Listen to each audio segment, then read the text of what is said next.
नर्मदायै नमः।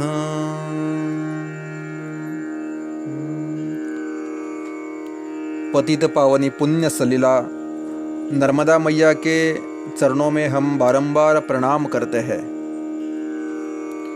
नर्मदा मैया की परिक्रमा बहुत कठिन साधना मानी जाती है। यह इसलिए भी मानी जाती है क्योंकि यह सब मैया के भरोसे पर चलती है। मैया के किनारे से जब हम चलते हैं तो बस एकमात्र सहारा नर्मदा मैया का ही होता है। हम सोचते कुछ है और मैया करवाती कुछ और है, और मैया में समर्पित होकर मैया की शरणागति लेकर जीने में एक विशिष्ट प्रकार का आनंद मिलता है। हम सोच भी नहीं सकते, कल्पना भी नहीं कर सकते मैया की लीला कितनी अद्भुत है। और इस बारे में मैं एक अपना अनुभव ज़रूर आपको बताना चाहूँगा। मैया के किनारे जो लोग सेवा करते हैं, मैया के दोनों किनारे पे बहुत बड़ी सेवा, बहुत अच्छी सेवा करते हैं। शायद ऐसी सेवा आपको कहीं और देखने को नहीं मिलेगी। बहुत छोटे गरीब लोग भी इतनी अच्छी सेवा करते हैं कि हम तो सोच भी नहीं सकते। एक प्रसंग है मेरे जीवन में, मुझे आज भी वह याद है।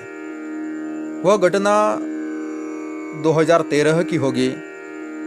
मैं जब मैया के किनारे दूसरी परिक्रमा करने के लिए मैया की कृपा से गया था, मेरे साथ मेरे और 8 साथी थे। हम 9 लोग एक साथ चल रहे थे।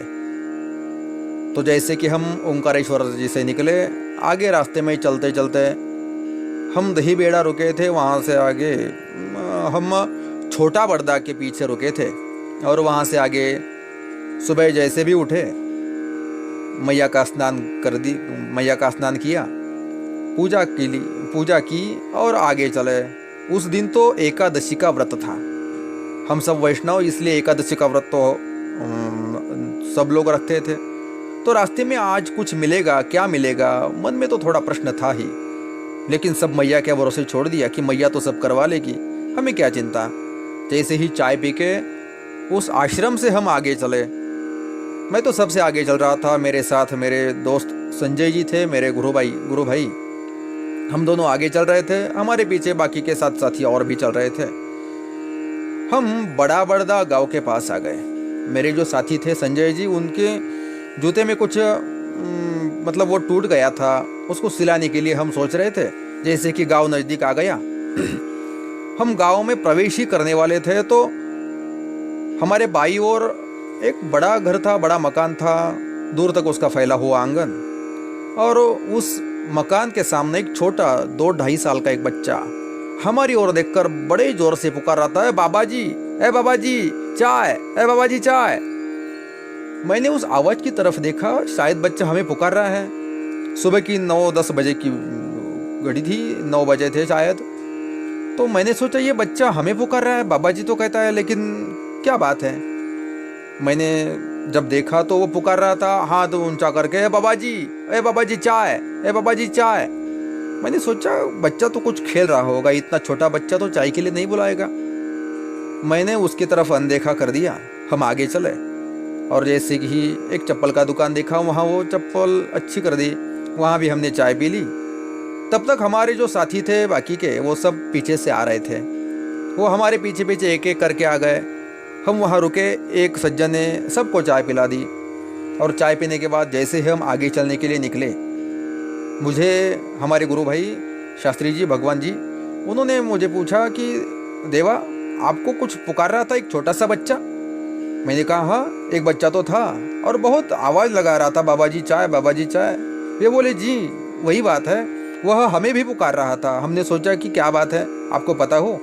मैंने सोचा नहीं, बच्चा कुछ खेल रहा होगा, हमें देखकर पुकारता होगा, कोई बात नहीं, देखेंगे। और जैसे ही हम आगे चलने के लिए निकले, रास्ता तो उसी घर के पास से ही था। तो जैसे हम आगे चलने के लिए निकले, मैं आगे ही था, उसी घर के जब पास आया तो एक बाबा जी बाहर आ गए, शायद उसके दादाजी हो। तो आ गए, उन्होंने नर्मदेहर कर लिया। नर्मदेहर हमने भी कहा, अरे बाबा जी आ जाओ चाय पीने के लिए। मैंने कहा बाबा जी अभी तो चाय पी ली है। नहीं बाबा जी ऐसा कैसे, आ जाओ।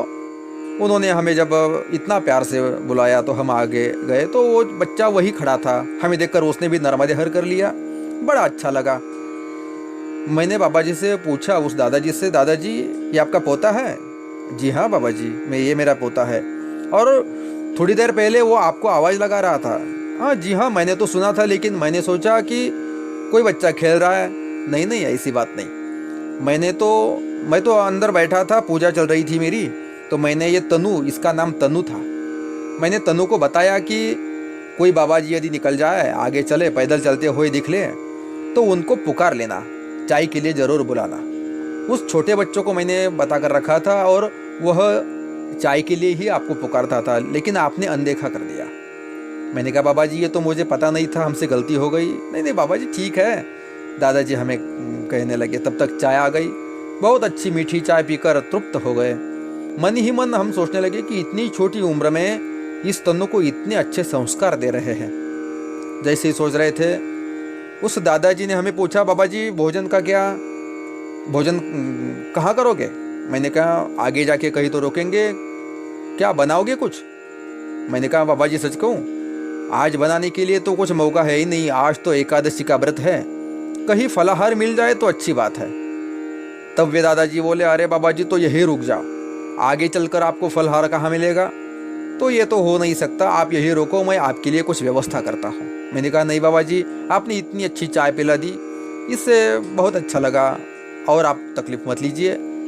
अरे बाबा जी इसमें तकलीफ कैसी, ये तो हमारी सेवा है।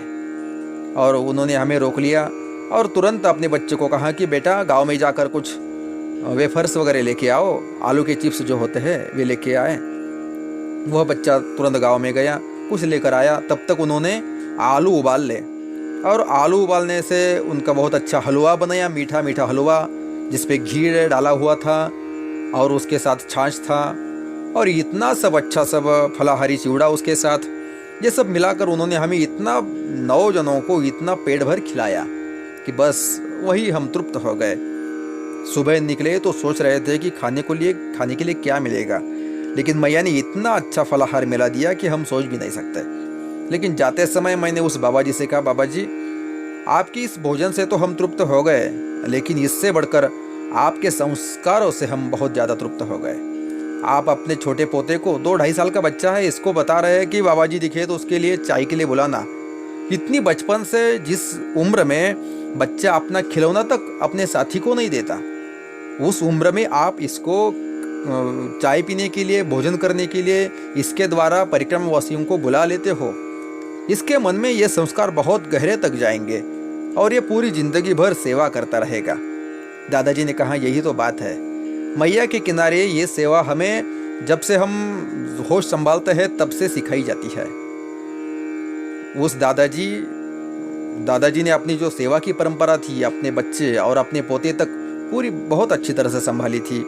मुझे तो बहुत अच्छा लगा। उनको प्रणाम करके, नर्मदे हर करके हम आगे निकले, लेकिन वह घटना मुझे आज भी याद है।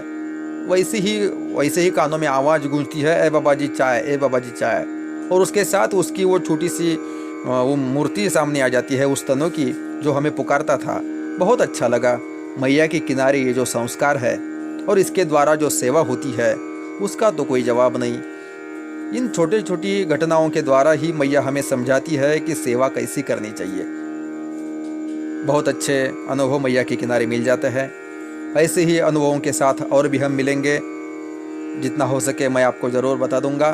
तब तक आपको नर्मदे हर।